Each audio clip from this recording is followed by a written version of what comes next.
Support for the Lancast is provided by Pennsylvania College of Art and Design.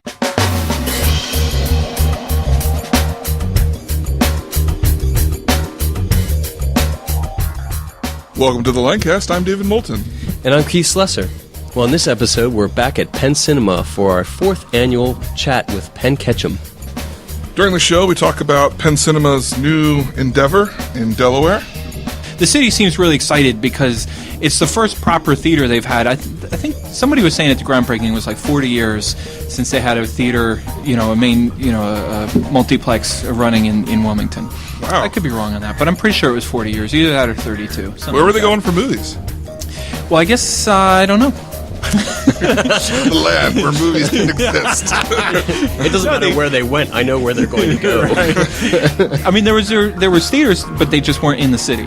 They were near the city. We also talk about the movies we enjoyed this past year and the ones we're looking forward to. The Dark Knight Rises. Dark Knight Rises. Yeah. Okay, let's just cover a couple of points. What about the movie so far do you like that you've seen? The part that I like the most is when I saw it announced and directed by Christopher Nolan. That's in my mind. That's all I need. It's not Anne Hathaway's suit? Well, that's a close second. Enjoy the conversation. Well, Penn, welcome back. Thank you. 4 years. I know. That's crazy. Can you believe that? That's crazy. I can't believe you can put up with us 4 times in a row. Love it. Well, I hear you got some big news involving Wilmington, Delaware. Why do you say it like that, David? As opposed to Williamsport. Why do you say it so slow and carefully? Because I keep calling it Williamsport. Hey, Penn, how's your project in Wilmington? Very good, thank you. Hooked on phonics. Just don't ask me to spell it. Our project in Wilmington is great. We had the big groundbreaking just the other day, and my buddy Eric and my buddy Joe came down dressed as one was Captain America and one was Thor, and it was great because there was all these grown-ups in suits talking all fancy, and I was there in my khakis, and I dressed up. I wore a dress shirt, and but no tie, and so the three of us, had a pretty good time goofing on everybody, and but it was great. The groundbreaking went great. The mayor was there, and everybody was really excited about the city. Seems really excited because it's the first proper theater they've had. I think somebody was saying at the groundbreaking it was like 40 years since they had a theater, a multiplex running in Wilmington. Wow, I could be wrong on that, but I'm pretty sure it was 40 years, either that or 32. Where were they going for movies? Well, I guess I don't know. The land where movies didn't exist. It doesn't matter where they went. I know where they're going to go. Right. I mean, there was theaters, but they just weren't in the city. Okay. They were near the city. But this is exciting. I mean, basically, what we're doing is taking what we have in Lititz, which, for those listeners who don't know, are 2 separate buildings. There's the 14 screens, and then there's the separate building, which is an IMAX theater. And in Wilmington, it's all going to be under one roof. So that's going to be really nice for us operationally to have it all, in one big complex. And we're really excited about it. So it's pretty cool. Any super secret rooms you're building into this one? Well, they wouldn't be that you want to tell us about over there. Wait till afterwards. Tell us then. You mean besides the ones I already told you about? Yeah. Other than that, other than those ones. No, I mean the biggest thing that we're sort of working on is, and I don't want to get too far ahead of ourselves, but we're really excited about being able to show 48 frames per second.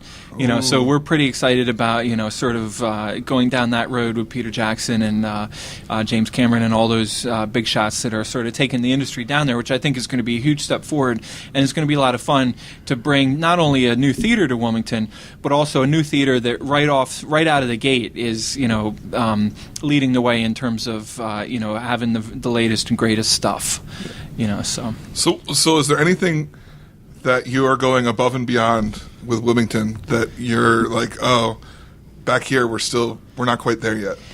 No. Other than the 48 frames. Yeah, we're doing a few things differently that are sort of, I would chalk them up to like lessons learned. Things we learned in Lititz that we're trying to correct down in Wilmington. And one of the most obvious things that customers will see when they come in is how we sell tickets. So there will be a full bank of, I think, 8 kiosks that you can buy tickets. But then if you're not, those kiosks would be like the way you do it at airport or anywhere where you get tickets. But if you're the kind of person who really doesn't like kiosks, then you'll also be able to buy your ticket at any concession window. So, for example, and we're working to correct that in the IMAX right now in Lititz. You may have already noticed that you can only get tickets on the first and the fourth register in IMAX, which is kind of awkward because you wait in line for 10 minutes, or we never have lines that long, but you wait in line for a little bit, and then you get up to the window and you want to buy a ticket and a large popcorn, and the girl's like, well, I'll sell you a large popcorn, and then you have to go get in that other line. So we want to correct that. So whatever register you go to in Wilmington, you can get your ticket and your popcorn and your Twizzlers all in one shot. The other thing that we're doing is having the IMAX right in the center and giving it its own waiting area so that as you enter into the lobby space, that whole IMAX crowd doesn't have to be jamming up the rest of the lobby. Doesn't have to mingle with the lower the lower class people. Oh, you're going to see a regular movie. How could you? You poor thing. Just imagine the guy, bring out your dad. I'm not dead yet. He must be a king. How do you know? Because he ain't got shit all over him. He must be an IMAX goer. Love it. So, and then the other thing that we're doing, which is kind of wild, it's a little bit different for us to think about, is we designed the IMAX auditorium in such a way that literally every single seat is good. So in other words, we built the theater the exact same size, the auditorium, the IMAX auditorium, the exact same size as our current IMAX auditorium, but it has 100 fewer seats. So in other words, we took out all, those seats that you, I guess you could sit in them, but if you're sitting in them, you're kind of probably a little jerked that you're sitting there. You know what I mean? Like if you're watching, Spider-Man from the very front row, it's not going to be the best movie experience. And so our concept is, hey, if I'm shelling out $15, every single person who shells out $15 ought to have a great experience. You know what I mean? And so we're really not compromising any viewing angles or sort of seats in that theater, which is, it's an expense to us because obviously it costs more to build a bigger room and put fewer seats in it, but we think it's the kind of thing that we're very comfortable making that decision because it adds to the quality of the experience, which I think is obviously such an important part of why movies, why we go to the movies, is to have a good time. And I think if you're crammed in the front row, it's probably not as much fun as sitting in the middle. Right. I think you forgot to mention that most of this is happening because it's under Lancast management, right? Yes. Okay. I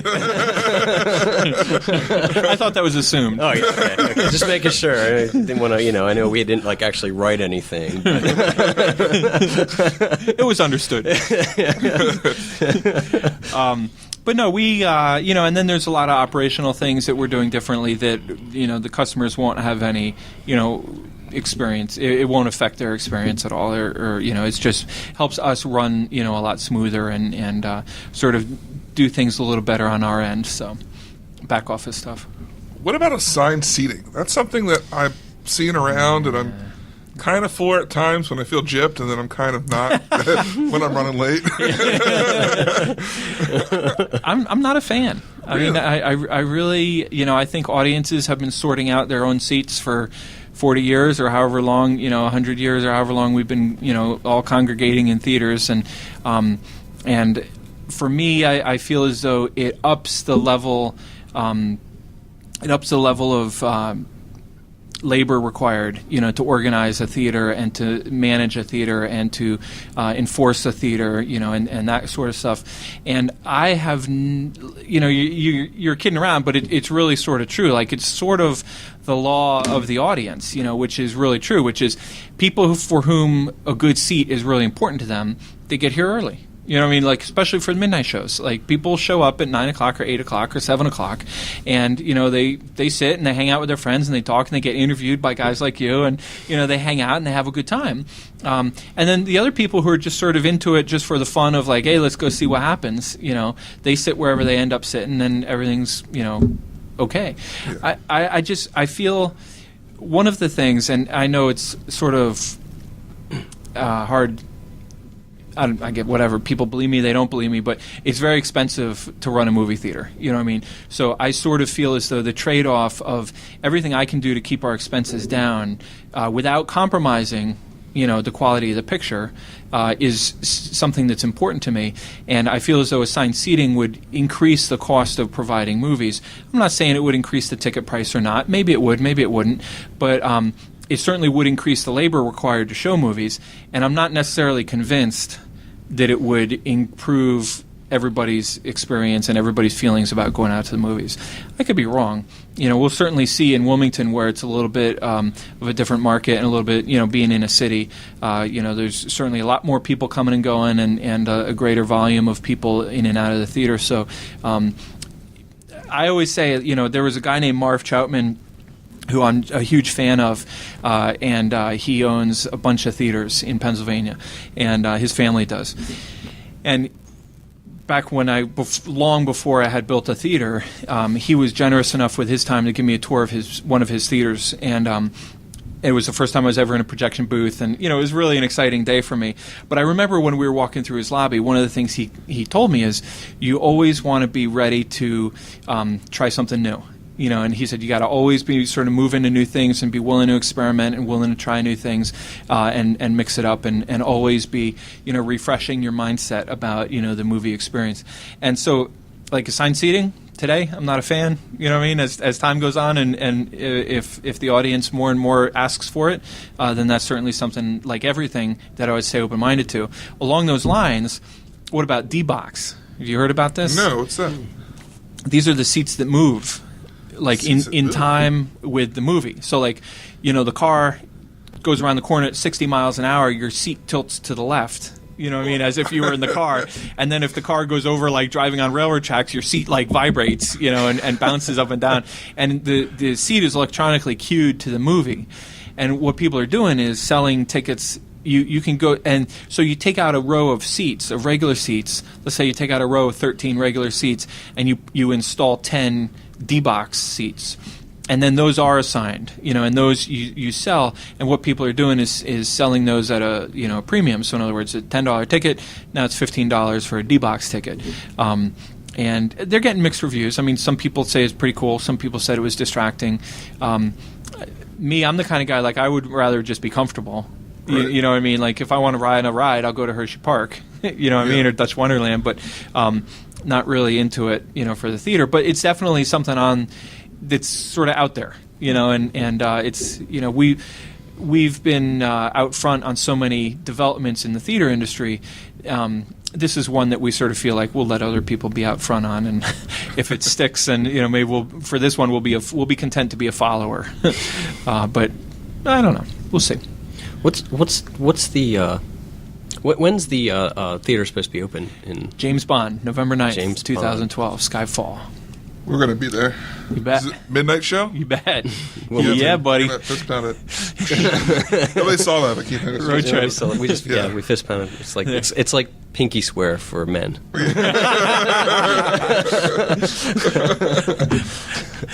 So I should stop pinky swearing. Yeah. Well, you can do it with your daughters and stuff. Okay. That's okay. That's fine. That's cute. Men, that's cute. Yeah. I do it in the locker room. Two guys like to meet David and just totally pinky swear right here. Would you be kind of creeped out? We could make it cool though. Yeah. We could bring it back. Bring it back. It's okay. I'm bringing it back. I don't think it was ever here for. Well, before we move on to our normal segments of what we liked in the last year and what we're looking forward to, I put a fisher out for some questions from the audience. So make sure you're a fan if you're listening on our Facebook page, and you follow us on Twitter at the Lancast, and look out for the times when I'm asking for questions you want us to ask. We got 2 this time. Pete Ruggieri, I'm probably pronouncing that incorrectly. He says, my ongoing dilemma when a movie comes out, 2D, 3D, or 3D IMAX, not all movies are better in 3D. Sometimes it's annoying and distracting, and for some, the 3D IMAX upgrade is a waste, while others, it makes the experience so much better. My question is, where do I find out what format really is optimal.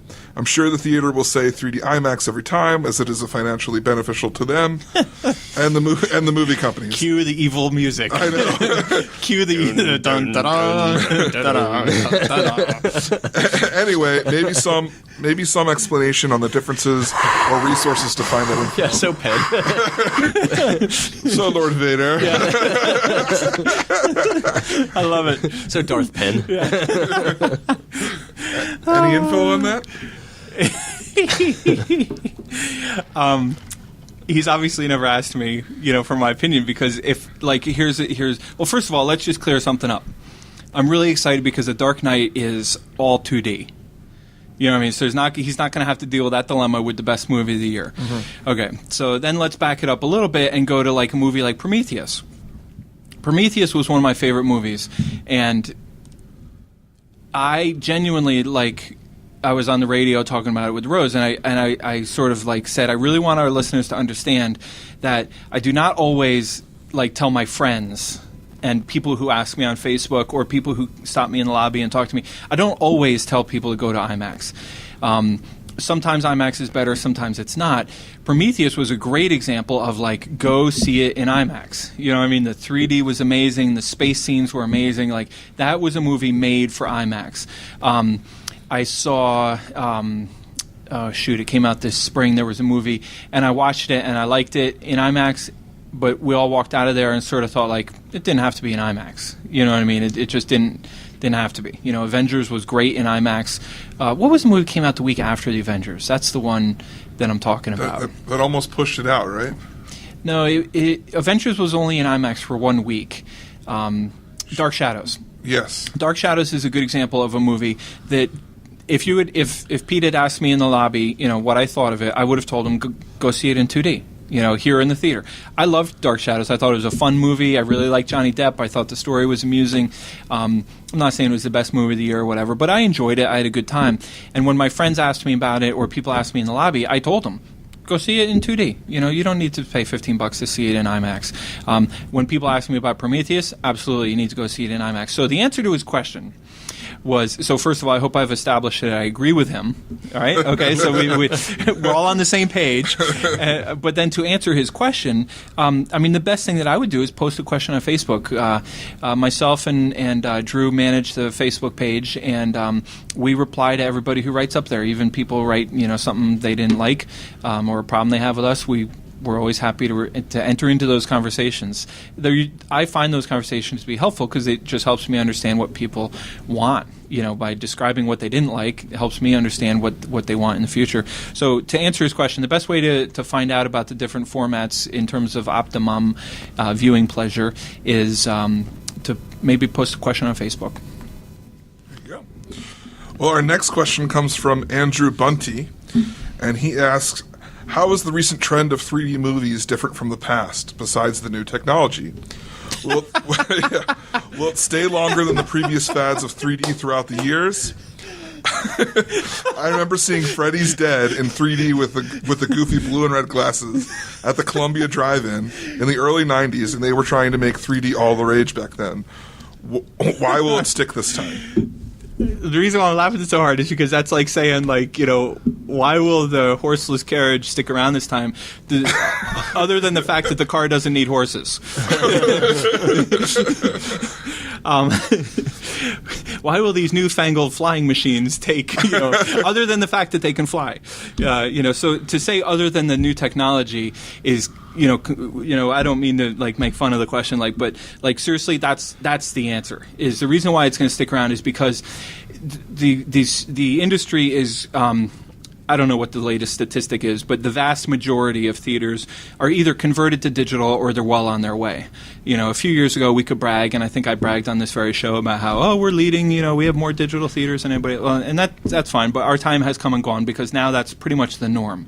And that's the key ingredient to why 3D sticks around, because for digital, it's so easy to show 3D movies, and the quality of the 3D is so much better that it's almost to the point now where it's just not really that big of a deal. You know what I mean? So I take really great offense to these movies that come out that are retrofitted to be 3D. I hate that. That's like my top pet peeve, because if a movie like Avatar is conceived as a 3D feature and intended, and the screenplay is written with that in mind, and everything's sort of laid out that way, same with Prometheus. Then terrific. Like I'm on board 100%. But these movies that are retrofitted for 3D, I take offense to that, and I think our audience should take offense to that too. And the reason why I take offense is because 3D is, in my mind, just a new genre. Like, in other words, it's not that big of a deal. Like, either make your movie in 2D, like Christopher Nolan did with The Dark Knight and The Dark Knight Rises, or make it in 3D, like James Cameron, did with Avatar. But respect the movie making process enough to make the movie however you want it, and then let the chips fall where they may. So his question was, why will it stick around? The reason why it's going to stick around is because the entire industry has invested in digital technology, which makes 3D so easy to exhibit, to make, everything like that. The comment that I've been making about 3D over the last couple, 6 months or a year, is that people say, oh, well, the fad has come and gone. Well, I'm not sure that it's gone, but it's certainly not a fad anymore. It's just sort of a part of the fabric now. So for example, the big kids movies comes out, like Brave opens up tomorrow or later this week, and it's a big kid movie, and we're going to show it in 3D. And for people who don't like 3D, we're showing it in 2D, and that's pretty much the norm now with kids movies, and some of the action movies. Is like Abraham Lincoln opens on Friday, and we have a 3D set of shows and a 2D set of shows. And so the ability to show a 3D and a 2D, and even to mix it up in the same theater, even if you have, like both of those examples that I used have two different screens, but that's just because it's opening weekend and I have the space. But towards the end of the run, we'll probably do what the industry is calling blended screens. So you have a 12 o'clock 2D show, and then a 3 o'clock 3D show, and then a 7 o'clock 2D show, and then a 10 o'clock 3D show. So, you alternate.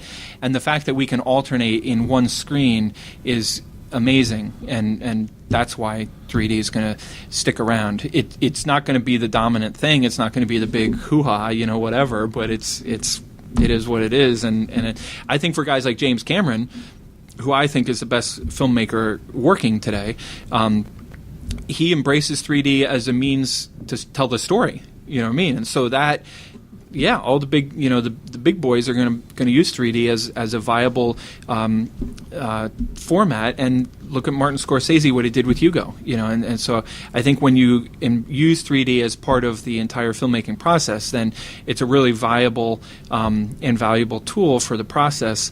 But no, it's not the big fad. It's not the big thing. It's no big deal anymore. But you got horror movies, comedies, dramas, and 3D. And to me, it's just another type of movie. When you say take personal offense, I just imagine you opening the hard drive out of the case and how dare they? What is this crap? It's more like, I'm sitting on my computer, reading JoeBlow.com, and they're like, oh, they pushed the opening back for 6 months because they're going to retrofit 3D, and, oh, Jesus Lord, like, either the movie's good or it's not, but taking a bad movie and making it 3D, it's still going to be a bad movie. It's going to be in 3D, that's all. I got the 3D movie, the 3D experience so far. I think Prometheus. I didn't actually see Avatar in the theater, so maybe that would have been the best one I saw. Yeah. But Prometheus was the first 3D I saw in IMAX. That I was like, the whole way through the movie, I was like really amazed by the fact that it was 3D. And I was like, this movie would not be as amazing if it didn't have the 3D. Even Avengers, like, I thought it was good in 3D. I mean, I didn't mind it, but I didn't need it either. Just I guess right there with you. The Prometheus, I was amazed at. It's funny you would say that, because when I walked out of Prometheus, I said to my friend, "It's the best movie I've seen since Avatar."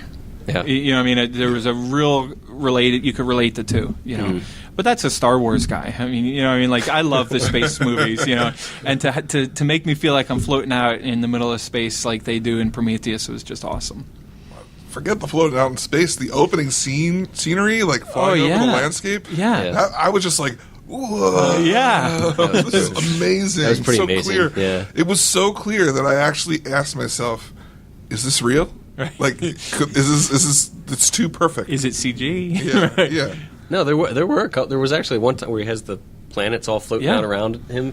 At one point where I went like this to look around something because I thought somebody had put something up in front of me. I looked and I was like, whoa, wait, that's in the movie. it's not there. Yeah, that scene where he's in that chamber and the planets all pop up around it, that was one of the most stunning scenes I've ever seen in a movie. That was ever. awesome. I think part of the reason that it's well, you said everyone being invested, but I think part of the reason that people are enjoying it more is that it's become more about depth than pop out sensation. I hated Journey to the Center of the Earth. And that's a great example of, like, they gave the kid a yo-yo, and you knew what was coming. Eventually they're going to swing that yo-yo out at you. But you're absolutely right. Filmmakers have basically gotten away from, like, trying to come out at you and really they call it window pane 3D, to really make you feel like you're looking through a window at a set of live people. Well, before we move on to the next part of the show, which will be movie talk, I guess this is a good time to take a break and roll our commercial. We'll come back. More with Penn.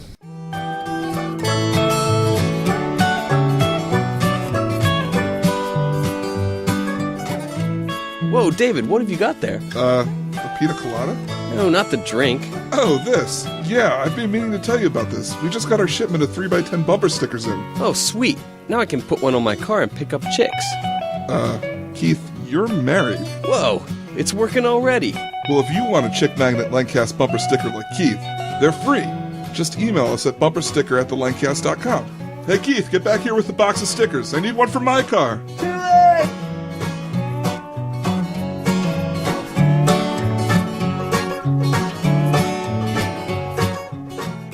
And we're back on the Lancast with Penn Ketchum.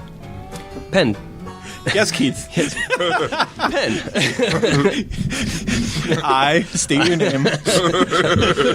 Wilmington.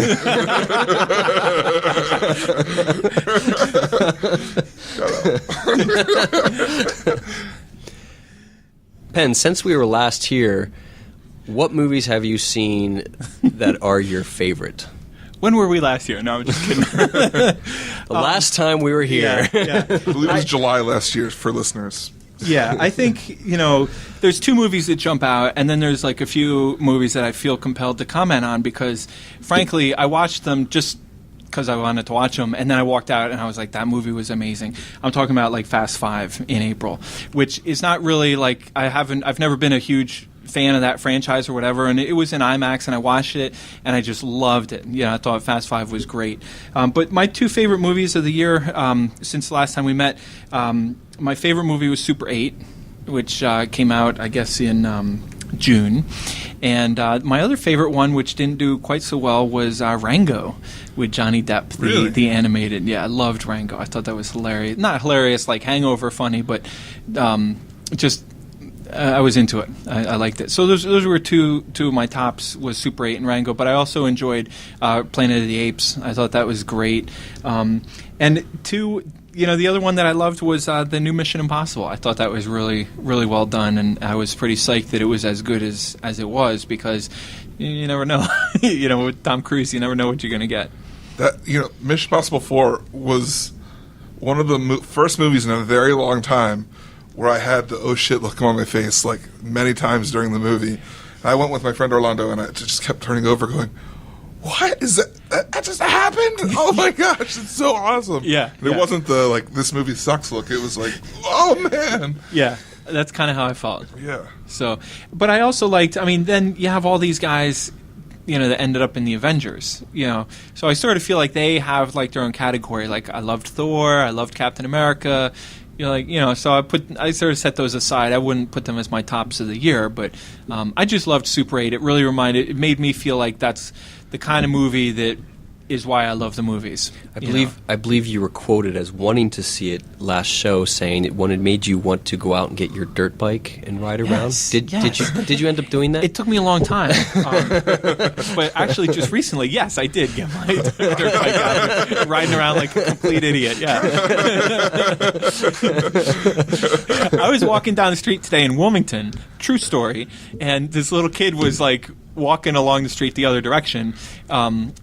with his little dirt bike. He looked like he was straight out of Super 8. You know what I mean? I was like, I didn't say anything to him because I didn't want him to think I was some kind of creep. But, I was thinking to myself, like, right on, brother. Super 8 was a genuine surprise for me. Like, I didn't think a good I would surprise? Like it. Yeah. I didn't think I would like it, and I walked out going, wow, I really love that movie. Yeah. It was really good. Did you see it, Keith? I didn't see it, no. I sorry. Why do you suck so bad? I didn't want to ask. I don't know. That's always the awkward moment. Like, did you see that? Oh, no, not so much. No, I didn't. I really, really wanted to, though. It's partial anger because you didn't see it, and it's partial pity because because I didn't see it. You missed see it. He's missing out. I also think it's worth mentioning, since the last time we met, we concluded Harry Potter. Which I enjoyed. I'm not saying like whatever. I'm not saying the best ever, but I enjoyed that the way they concluded the franchise. I was really happy with it. I just had a Captain America from the Avengers moment right there. I got that. I got that one. I saw that one. Glad to know you're with us. I really enjoyed Harry Potter. Yeah. I mean, it's definitely. It's weird because there's not another one around the corner. You know what I mean? You get so used to looking forward to it. Right. And part of me that was sad, and then part of me is like, wait a minute, like I forgot what it's like to be excited about other movies. Yeah. Well, and so how do you feel about Hunger Games? I'm skipping right over Twilight. Okay. Yeah. How do you feel about? That's your number one film of the year. Right, So. clearly. I enjoyed Hunger Games. That to me, like that's a franchise. Like I enjoyed the first one. I'm looking forward to the second one. Like I don't know. What do you think? I thought that visually and cinematically, like, it was very enjoyable, but I just wasn't digging the story. I don't know what it was about the story that I just wasn't. I don't know if I need to read the book or what, but Probably. You think? No, reading's for suckers. Come on, Mike. Yeah. Well, I don't know. There's some parts of it just didn't quite make sense to me. I guess. In the world, not in the story, but just in the world, like the way people acted and stuff like that. Like they were able to conjure up creatures in that dome, and I don't know. I can't even remember now. I had problems right after. You had problems with it, okay? Yeah, but visually and like cinematically, like I really, especially when they were on fire. Yeah. Like, I loved that scene. Yeah. They come rolling in on fire, and what's her name is gorgeous. So.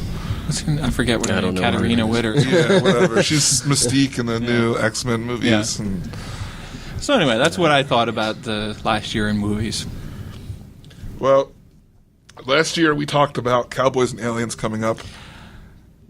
I wasn't pleased. Did you like it? No, I not really. Yeah. You know what I mean? I mean, I enjoyed it good enough, like whatever. I was amused, but it definitely falls into the category of disappointment. Yeah. You know what I mean? Because my expectations were so high, and I really thought it was going to be great, and it wasn't. That's kind of where I lived. You saw it. I saw it. What did you think? I did see it. A little along the same lines. I kind of was expecting it to be a little weird. Like I wasn't like putting all my chips in that one because I was just kind of like, it's kind of this. The plot was kind of a stretch. I could tell from the preview and stuff, and it didn't turn. Even so, it didn't turn out exactly how I expected it to. But I got to say, I'm a huge fan of Olivia Wilde. No, a huge fan of. I like Daniel Craig as an actor. I loved him in James Bond, and most of the movie, in the movies that are bad, I like him in. And I thought Harrison Ford character was like the perfect blend of Indiana Jones and Han Solo. In a Western. I mean, it just I don't know. There were a couple like. Isn't that just Harrison Ford though? It is. That's what I'm saying. It is Harrison. Well, the movie had, because of that, it had a certain nostalgia to it to me that a lot of movies, it was like the. Two of my favorite genres of movies are westerns and sci-fi. Sure. So it was kind of like. Well, and that's why it was so disappointing. That's exactly why it was so disappointing, because it should be like it was such a great recipe. You know what I mean? Daniel Craig, Harrison Ford, cowboys, sci-fi. Like, oh man, this is going to be perfect. Olivia Wilde, and then you walk out of there and it was like, okay, Well, that was. I'm not going so far as to say it was bad. No, you know what I mean? I didn't think it was a bad But it movie, was for me. It was definitely a disappointment because of exactly what you just said. Which I actually didn't go to see it in theaters. I saw it at home, But maybe that's the problem. Maybe I should have seen it at home. Well, because I wasn't sure. Like again, I had my doubts about it. Yeah. Because it seemed like two great genres, but I was kind of like sometimes two great genres put together don't make a wonderful movie. Well, there it's you kinda, go. So I guarantee you, the next poor bastard that ends up in a studio like office in Burbank trying to pitch a movie, he's going to be like, mixing two genres. Yeah. The guy's going to be like, oh, we're going to have another Cowboy and Aliens on our hands. Well, did they try? I'll never greenlight this. They tried it a second time with what's it, John? What was the movie where the guy goes to Mars? The Civil War. John Carter. Yeah, but that book's older than like Time. Right. Well, yeah, So- but still, it was. I liked John It was. Carter. It was. I haven't the, seen it yet. Yeah. But it just hit Redbox, so I'm hitting that up. There you go. You should have seen it in IMAX. That was a good one for Yeah? IMAX. Yeah. It was. I liked it. Well, speaking about other movies that I enjoyed this last year, Sherlock Holmes 2 I thought Yes. was entertaining. I didn't think it was crazy good, but I found it entertaining. You covered a lot of them. 50-50. I loved that movie. Oh, yeah. So did I. Yeah. And a surprise hit for me was The Lion King 3D.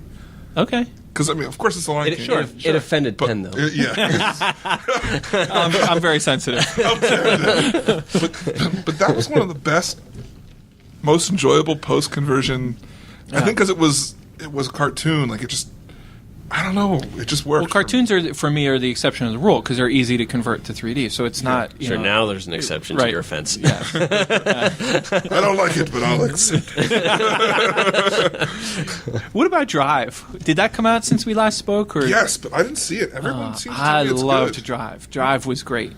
Yeah. Another one I missed was God Bless America. What? Did you hear? I think it was a smaller film. God Bless America, about some guy who's got cancer who decides to like kill annoying pop culture people, and he picks up like a little girl, and they kill people. I don't know how I missed that. And it's like a comedy, like Sounds hilarious. It sounds like a funny. I know. Well, it depends. Are they? know. What pop culture people are they killing? Happy anniversary, honey. Let's go see God Bless America. In the trailer, they're like in a movie theater, and somebody is talking or something, so he winds up shooting them. Or they're driving and some guy parks. See, now that I would take offense to. Only if they retrofit it in 3D, though. Some guy parks in two parking spots and he winds up shooting him. Or it's more comical than I'm making it sound. Sounds a little extreme to me. Totally realistic movie. Is there anything that we didn't cover, Keith, that you enjoyed from last year? Did we say Avengers? I mean, I thought it was mentioned there, but Avengers was definitely. Well, wait a minute. The reason why we didn't talk about Avengers is because Avengers is still playing. I mean, as we sit here today, like, not only is it still running full with a 2D schedule, but we just rebooked it it's coming back to IMAX on Friday. Like, Avengers is still doing big business in the theater in its 9th week out. I still say that we liked I loved that movie so much. Yes, we loved it. They all die in the end, by the way. So weird. I wasn't expecting apocalypse in the movie. No, but yeah, that was Avengers was a great movie. Prometheus I liked. Prometheus, the story itself wasn't awesome to me. Like the whole overall the movie, but the experience in the IMAX. Like we were talking earlier about, that was just amazing. Like I said, it's the first 3D movie that I went to see that I actually sat and thought, like, wow, this movie would not be this good if it was not in 3D. So I'm very glad that I went to see that in the theater. It was awesome. Leaves you hanging at the end, like the other Alien movie kind of leaves you. I mean, it's very much the same. I mean, it wasn't an Alien movie. Like the plot line doesn't. I wasn't watching it thinking like, oh, this is Aliens prequel. I was watching it thinking this is a totally separate movie. It's funny because I was totally thinking Aliens the whole time. Really? I thought Aliens the whole time too. Yeah. See, I didn't. The whole time I was watching it, it just didn't give me the feel. Of course, when I watched Aliens, I was like 5, and I was sitting there going, "Oh my god!" So. I couldn't get. I mean, the space jockey. That's in Aliens, so I couldn't get past that. I mean, once you see them, you're just thinking, someday they're going to find a chest burster coming out of one of these guys. Right. So, how do they get there? I loved it. I know you said you loved it. Keith does drugs, so I don't know what's up with him. Clearly. I didn't say. I still said I liked the movie. I just said it didn't feel like the other movie. Oh yeah. I don't think I don't need to defend myself. you've achieved the required level of enthusiasm for Prometheus. Well, a lot of people online are complaining about the plot and like plot holes and why they do things, stupid things. There were parts in the movies where I was like, "What? Why are they taking off? Like everyone just taking off their helmets now? Really? Is that what you want to do in this situation?" I don't get people. I don't get like whatever.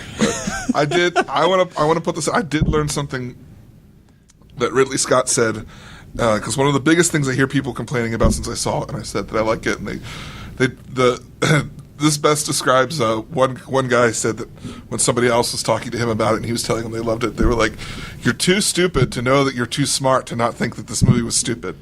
And I was like, that's a little confusing, but I kind of get what you're saying. I don't get it. So apparently I am stupid lost. enough. But I still love it. And they kept saying, why would they want to wipe out? Spoiler alert. Right. Why would they want to wipe out humankind? Right. And then Ridley Scott basically answered that when I guess they filmed a scene That got cut. but they decided to wipe us out 2,000 years ago, and something happened to the engineers when in the movie. Right. And the thing is that I guess Jesus was an engineer, and we crucified him, and so they were mad. What? So they created us. They saw us going that's wrong. the stupidest thing I've ever heard. Honestly, that makes the story worse for me. Now Prometheus. But I think he was saying that's why they cut it. No. Here's the thing. All right, we got to back the whole train up a little bit. David, the train is off the tracks. Put the train back on the tracks and back it up. As my friend Doran would say, beep, beep, beep. Okay, so here's the thing, right? All right, brace yourselves. You ready? Yeah. Science fiction. right. So if anybody took English in high school, you probably were taught about this concept called the willing suspension of disbelief. Right, so it's a story. You know what I mean? It's a story. It's not a depiction of it doesn't have actual to events. make perfect sense. And even documentaries. I don't care if they it's telling a story. Didn't you ever catch a fish? You know what I mean? And then go home and tell everyone, describe what the fish looked like. And, the more times you tell the story, the bigger the fish gets. You know what I mean? Yeah. And to me, that's the whole fun of storytelling is it's not when I hear a good story, I get caught up in the fun of the story and I don't need to poke holes in it and be like, well, wait a minute, Penn. You say the fish was 800 pounds, but you were in that little rowboat. The rowboat totally would have sunk if the fish really weighed 800 pounds. Well, I know what it would do. I'm just telling a story. You know what I mean? My friend Bobby Fischer, right? He always says, don't let the truth get in the way of a good story.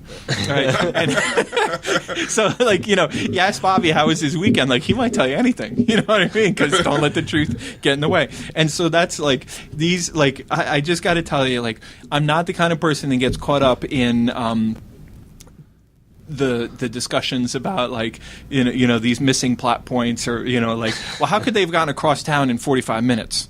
You know what I mean? I looked at the clock in the back of the diner, said 12 o'clock, and then when they got to the diner across town, it was only 12:15. Well, there's no way they could have. You know what I mean? It's just a story. It's science fiction. It's just good fun, and I think that's.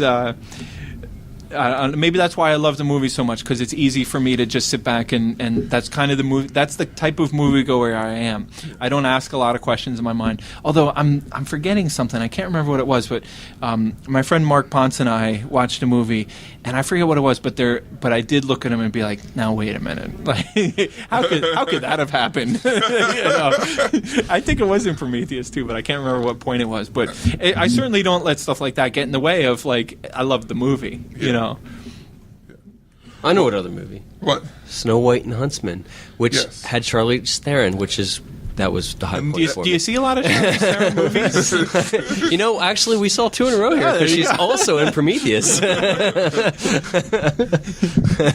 Suspend all the disbelief you want. Kristen Stewart is not prettier than Charlize Theron. There's no way. That was my biggest problem with that movie. Is first off, Snow White. They even give the little thing about hair as black as raven and lips first her lips weren't red, her hair wasn't black, and she was Hair was nowhere. black. No, it wasn't. It was like brownish, and she was not, definitely wasn't black like a raven, and she was nowhere near even close to as beautiful as Charlize Theron. Well, yeah, but she you're was supposed to missing be the point fair. was that Charlize was aging. That was her whole problem, was that she was aging, which made her less attractive than the young Kristen Stewart. I thought she was more attractive older. Not all old and wrinkly. No, Maybe not when she we're like too died at old the end, but to appreciate Kristen Stewart. That's a concept. I just That's a stumper. That ought to be scratching your head. the vampire that fell in love with her was prettier than her. So Well, I don't know where I stand on that movie. Can I just say one more thing about Prometheus? Yes, do please. Please, right? I will admit I had a problem. One problem. No, I don't like to hear problems about this movie because I have the suspension of disbelief. Right. So go ahead. Here's my problem. The whole plot line about the old man wanting to ask his makers why they made him, and then before they really like get into the, I mean, I guess obviously that was the point of the movie, was that there really was no reason, but they just, he asked the maker and then the maker killed him. Yeah. You know what I mean? It was like no real resolution to that. So like I just think they could have done away with that whole plot line and it wouldn't have affected the movie. They could have just had the guy die, and be done, and then that's that. What was the point of having such a bad old person makeup? yeah, I know. Why didn't they? It's Why not don't like they they ever just get showed an him old young. dude to play them? Why did she have an old guy do it? You never saw him young. I would have liked like a Obi-Wan Kenobi guy, bearded and like in a robe and stuff. Yeah. And if he's so rich, they could have kept him in better shape too, I think. Yeah. Well, but you don't understand. He was like 900 years old. That's true. He was in pretty good shape for his age. Him and Walt Disney were hanging out. Well, okay, so back to Snow White. This is what I said. I said, it wasn't for me, but I'm not going to say it was a bad movie. To me, it gets for me, it had the Randy Jackson from American Idol. His favorite line. Like, for me, it was just all right. You know what I mean? Like, it wasn't bad. It wasn't good. It was just all right. Yeah. I liked it. I had fun, but it wasn't awesome. What's with the fad of bringing these fairy tales back? Dark and gritty. No, because I think it's a great fad. I'm all in favor. I don't take any offense to it. Did you see the picture of... As long as they don't make it retrofitted. Of Sleeping Beauty, Angelina Jolie, that came out today? Yeah, I think that's great. Oh, that looked awesome. And I think the reason why we're still reading those stories and the reason why our kids still know those stories is because they're such, like, timeless stories. You know what I mean? They really ring true, and they strike a chord, and they communicate something important. I don't exactly know what.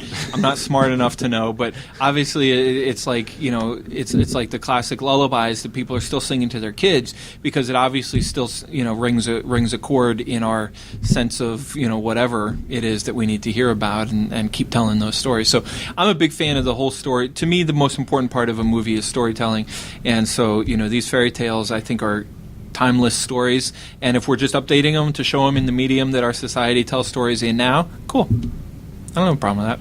I like the darker versions of them because I think it's closer to some of the Grimm's tales are really oh dark. my god! So. What's that one? I mean, my mom used to read me these freaking stories that were nuts. Like the lion would cut open its stomach and hide the baby lambs in the lion. And I forget even what they were, but they were like grim. Yeah. Like you're saying, they're grim, and like you have to sneak across a bridge or the troll jumps up and eats you.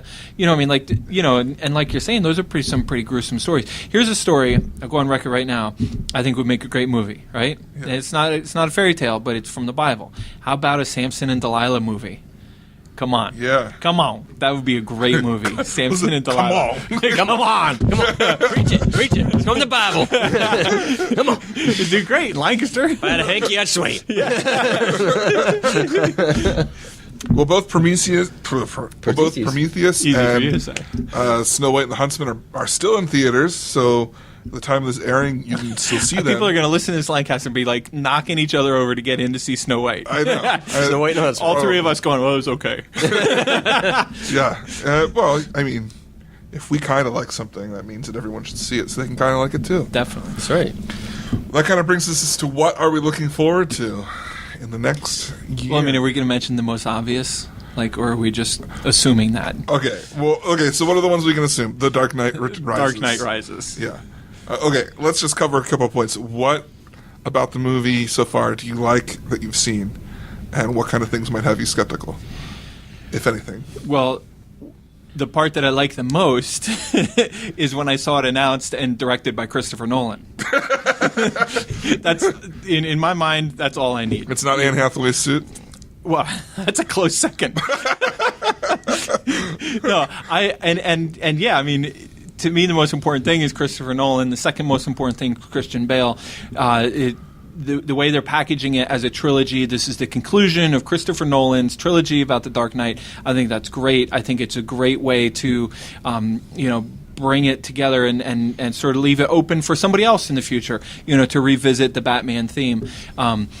But in terms of what I've seen, what obviously Anne Hathaway, I love that, and Jeremy Renner, right? Isn't he am I getting that wrong? You look funny.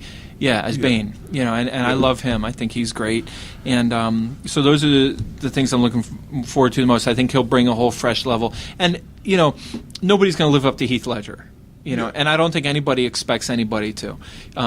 That was just a all-time great performance, in the history of movies, and so in my mind, the fact that there's not anybody trying to live up to that, is great. Yeah. So that's what I'm looking forward to the most about it is, what Christopher Nolan did with Inception just blew my mind. And, of course, love The Dark Knight, so more of that. I personally have no doubt that it'll be good. I'm not crazy excited about it as much as I thought I would be. And I don't know, I just don't think the ads are working on me. But that doesn't mean I'm not going to go see it. Like, I'm still excited for it, but not as excited as I thought I would be. I'm probably the same. I'm probably the same. I want to see it. I probably will see it, but I'm not. Probably will see it. Yeah. But as long as David, takes me out on a date, buys me some flowers. It'll be magical. If he holds my hand during the scary parts. I think it'll be good, but I'm kind of with David there on that. I'm not super excited to see it. It's definitely not the movie that I'm most looking forward to seeing this year. It's actually James Bond is probably the one I'm most looking forward to seeing. I'm going to see it, and then I'm going to explode with excitement. That's what happened the last time. That's what I'll be like. I'm going to walk out of the theater purchasing my ticket to see it again, and the next day. Yeah. I know that's probably what's going to happen. That's what happened before. All right. So first of all, I am crazy excited about it. I'm beside myself. But I will answer your question because I sort of dodged it the first time because didn't have anything on my mind. The one thing that I'm not excited about, the one thing that turned me off just the tiniest bit was the whole Hines Ward football thing.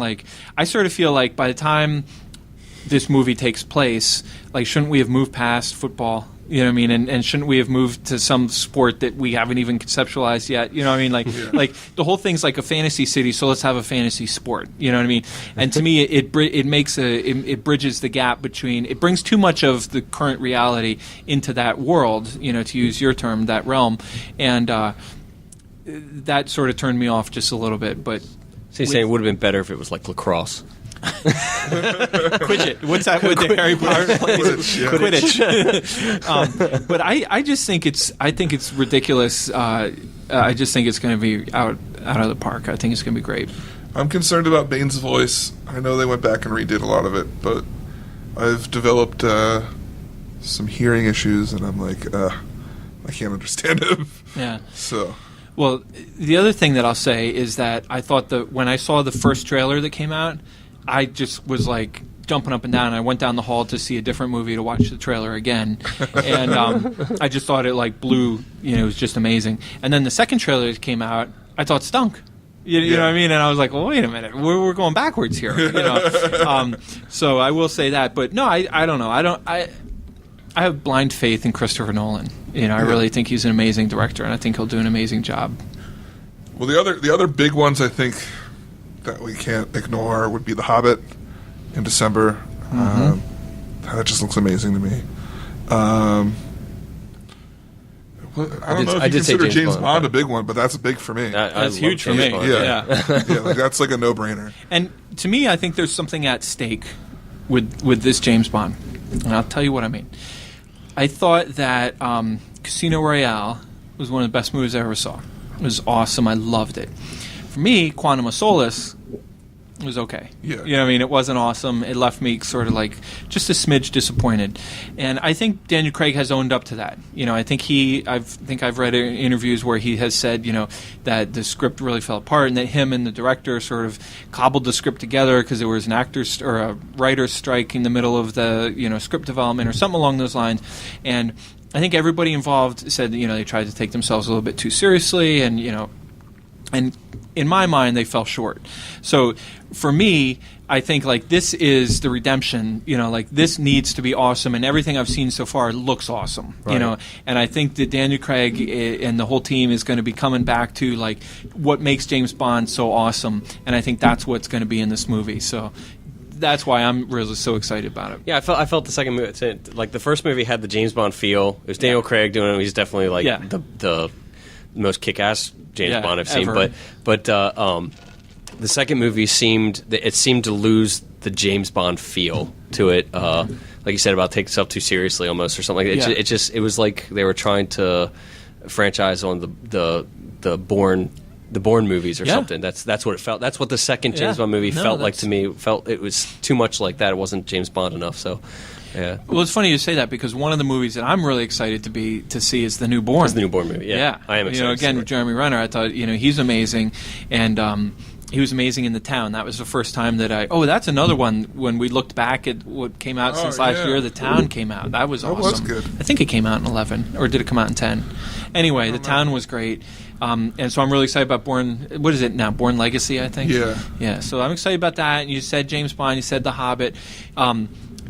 So here's an interesting sort of thing about the movies is that one of my favorite months of the year, besides January when they put out a lot of the Oscar movies, is September. And the reason why September is one of my favorite months is because, aside from the fact that that's when my awesome birthday is that it seems to me that that a lot of times they put out good movies in September that, from the studio's point of view, are kind of a gamble. Like, it's not a franchise movie, it's not a summer blockbuster movie, it's not a holiday movie, it's not a Christmas movie, but it's good enough that they want to give it a good, clean shot at doing well. And so September, I think, a lot of times are some hidden gems.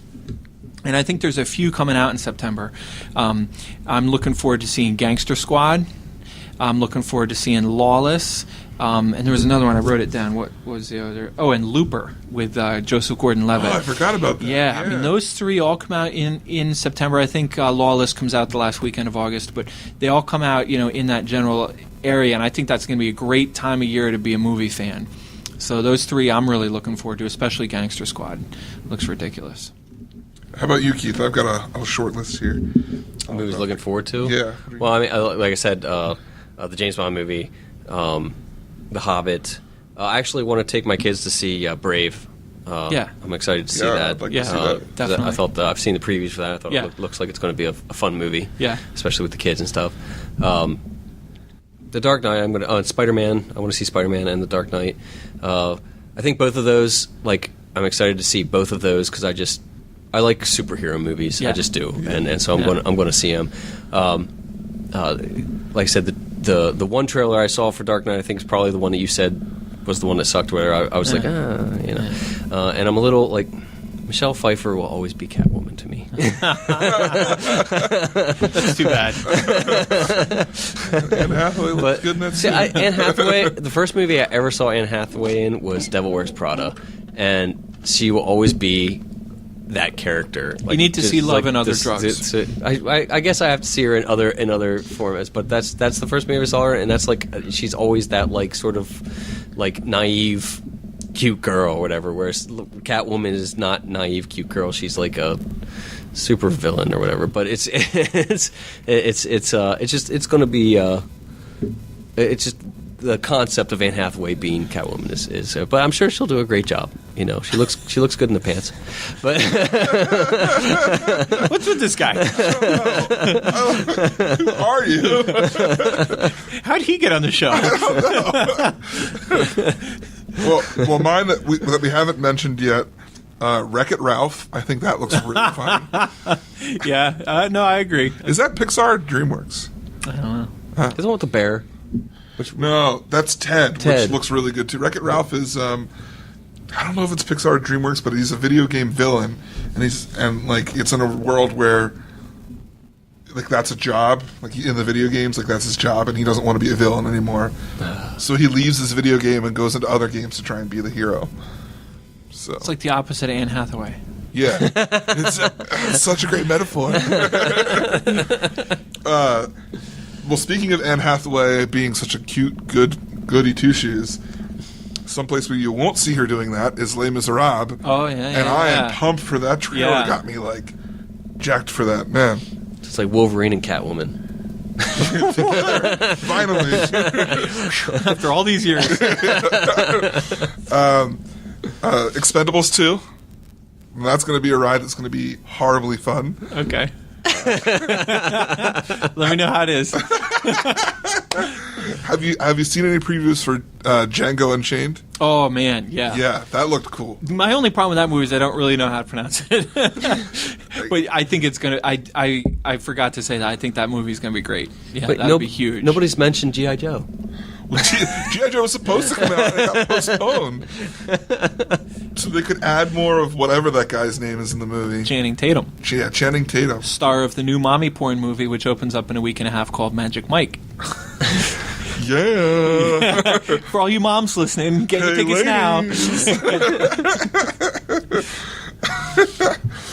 One bad movie that it just made me laugh to see that they actually made it was Iron Sky. Oh, Have you seen the trailer for that? no, I didn't even see the trailer. Iron Sky, the Nazis. What's with the face? Yeah, I just thought of another movie that is going to be like the concept of it seems terrible to me, but I really want to see it. Is Abraham Lincoln Vampire Slayer? Oh no, you got to see that one. That's gonna be great. I so want to see the preview. I thought Yeah. I saw the preview. Like when I heard the concept, I was like, "Oh my god, that's terrible." When I saw the preview the Yeah. other night, I was like, "I want to see that I can't movie." wait. It's going to be awesome. Count me in on that one. Well, Iron Sky is the Nazis build a space station on the dark side of the moon, and 70 years later they come back to Earth in like saucers, and it's like Nazis from space. Nazis. How crazy is that idea? Are there Muppets involved? Pink Floyd? You gotta look up the trailer, Penn. I will it'll make check you it feel out. Is Mel Brooks involved? Because it's going to be Jews in space fighting Nazis in space. Well, here's a bad one. Rise of the Guardians. Have you seen that trailer? It's a kids movie, and I watched Madagascar with my kids, and the trailer for Rise of the Guardians came on, and my daughter, who's like 13, is like, "What is this? This looks dumb," And my daughter, who's like 10, was like, "What is this? Are we gonna have to watch this?" Is that with owls? Is that like the... No, it's not Guardians of Gahul. Oh. It's like a whole different thing, and it looks pretty rough. Wow. Comes out this summer at a theater near you. Buy your tickets now. Get your tickets now. I can't even say it with a straight face. Good thing this is radio. Well, is there anything we're missing for the next year? Well, what's your thoughts on... well, first of all, there's a hilarious comedy coming out called This Is 40. Judd Apatow, and then the great team of Paul Rudd and who's Judd's wife. I'm blanking on her name. The blonde. I can picture her Yeah. because she's freaking gorgeous. But the three of them have done a bunch of comedies together, and that's going to be great. But then I wanted to get your opinion because I haven't made up my mind about it. What do you think about The Great Gatsby? Oh, That's in December. Christmas movie. Leonardo DiCaprio. it could be good. Could be good. It could kind of go either way. It though. could go either way. Yes, that is exactly how I feel about it. Yeah. It's like it has great potential. It could be I mean, it's a good story. Just it's a timeless tale, yeah. much like Beauty and the Beast. Yeah, Tales all the time. yeah. The story is good. I don't know. I think it'll be good. I mean, Leonardo DiCaprio. I think he's sort of established himself to me as being a decent actor. Oh my God, you are rough. I know. Well, he came. How do you feel about De Niro? Is he, when is Niro's he going to good. have credibility with you? Leonardo DiCaprio. Leonardo DiCaprio. The first movie I saw him in, I don't remember what it was called, but it was like Titanic? it was a western. It was a western movie, and he was like a gunslinger. Okay. And I can't even remember. He's in a new movie with it's a western. The name of he was like the main evil guy's son, but you don't find that out till the end when they're like doing gunsling. But it was his character. I just felt was so terrible and annoying that I just that's the first movie I saw him. Now then, the movie that I saw him in that I thought I was amazed at, I saw What's Eating Gilbert Grape, and then which I thought like he played the part like perfect, and then I saw movies after that, where he Aviator, he just played where he just Inception, and stuff like that. Yeah. So, but I still always when I hear the name, first thing that comes is that Western movie where I was just like annoyed at his character, and so okay. We didn't talk about Ted. Like you brought it up. But come on! That's gonna be the best. I can't wait for that. I'm gonna laugh so hard at that movie. Yeah, well, it has I'm so excited about it that it has the potential to be a disappointment. Yeah, you know what I mean. But with that being said, there's nothing but positive indicators. Like every shred I've seen in terms of trailers, previews, etc., are just hilarious. And when have you ever watched a Family Guy and not laughed? You know what I mean? Some people would have an answer for that, but I usually laugh at least Oh once. my God, I love it. Yeah. And Mark, he's pretty funny. I mean, he's got comedy chops. And I think in this, first of all, he's got comedy chops. But second of all, in this movie, obviously, he's playing the straight guy. Sort of doing the straight man. And I think this movie is going to be great. I just think about the scene where he's like, I hooked up with a girl last week, but I can't remember her name. And he just lists like all these names, and she's like, wait, did she have a hyphenated Lynn name? And he just starts relisting. He rattles those off. That's so great. Oh, man. Was there anything else? Anything else we wanted to cover before we end up here? No. Can we just talk about Avatar 2? Yeah, let's talk about it. Here's my problem with Avatar 2. Yeah. Why we got to wait like 6 years for it? 6 years? Well, it's not 6 years, but it feels like 6 years. I mean, Avatar came out in 2010, right? Yeah. I'm pretty sure it did, right? And so when's it projected? 4 to 14? I thought we were saying 14, and I think such a big movie like that, 4 years is too long to wait. See, I thought he was doing something in between.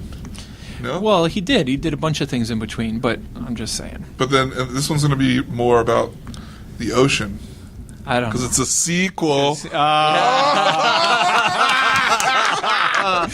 I see what you did there. I see what you did there. I get it. I got that one. No, I mean I'm really excited for Avatar 2. I think I just loved Avatar so much. I'm a little bummed like why we got to really wait so long. Yeah. But other than that, I'm gonna have to go see that one in the theater this time. You should be embarrassed that you didn't see that. I mean, I thought the first movie I was amazed at, even not in theater. You missed it in the theater because you didn't hear about it. No. I heard about it. You had little kids. I have little kids, and it's hard. Fair enough. I hear you. DiCaprio. And I feel guilty going to movies without my wife, and we can't find childcare. She wouldn't care. She's happy to have you out of the house. Yeah, I'm sure she is. That's why she gives me that look. That's a whole every different time episode. I say, "Hey, I'm going with David to see a movie." Just gets that. Listeners can't see the look, but I'm doing it right now, and their faces are literally melting off of. When I pick them up, I get the look too. We're not seeing a movie. We're about to have a horrible time. Not envious.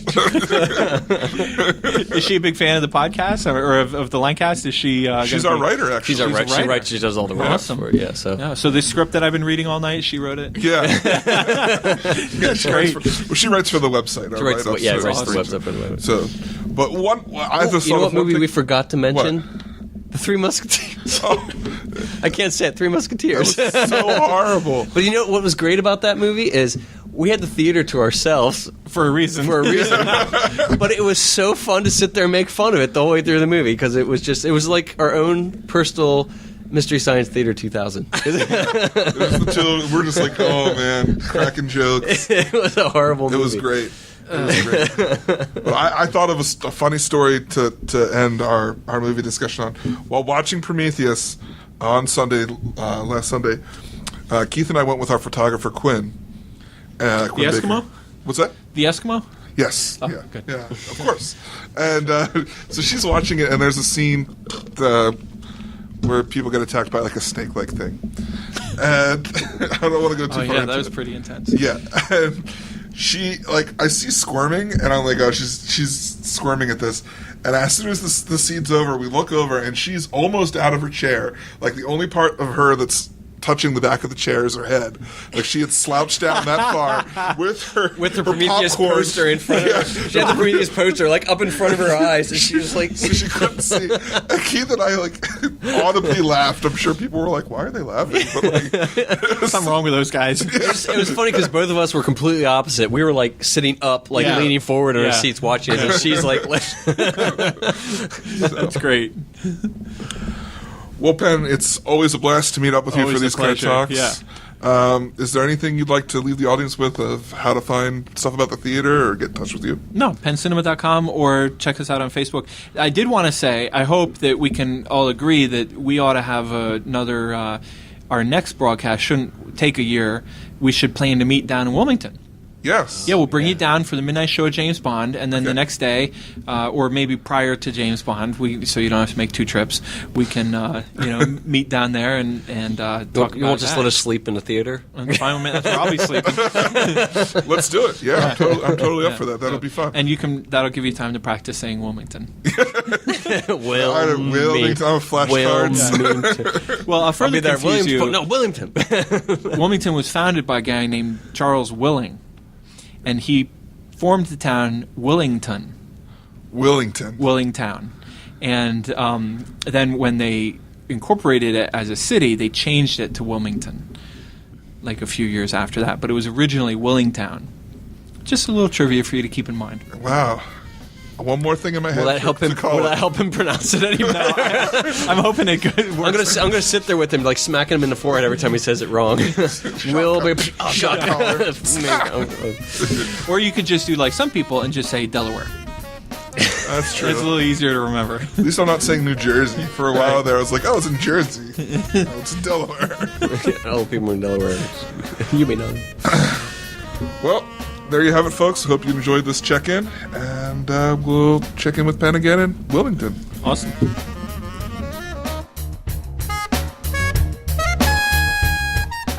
We hope you've been enjoying the Lancast. This episode was produced by myself, David Moulton, with show notes by Keith and Lawrence Lesser. All pertinent links to this episode can be found in the show notes at thelancast.com. If you specifically liked this episode, we ask that you consider making a donation. Every little bit helps. Even $1 a show can keep us going.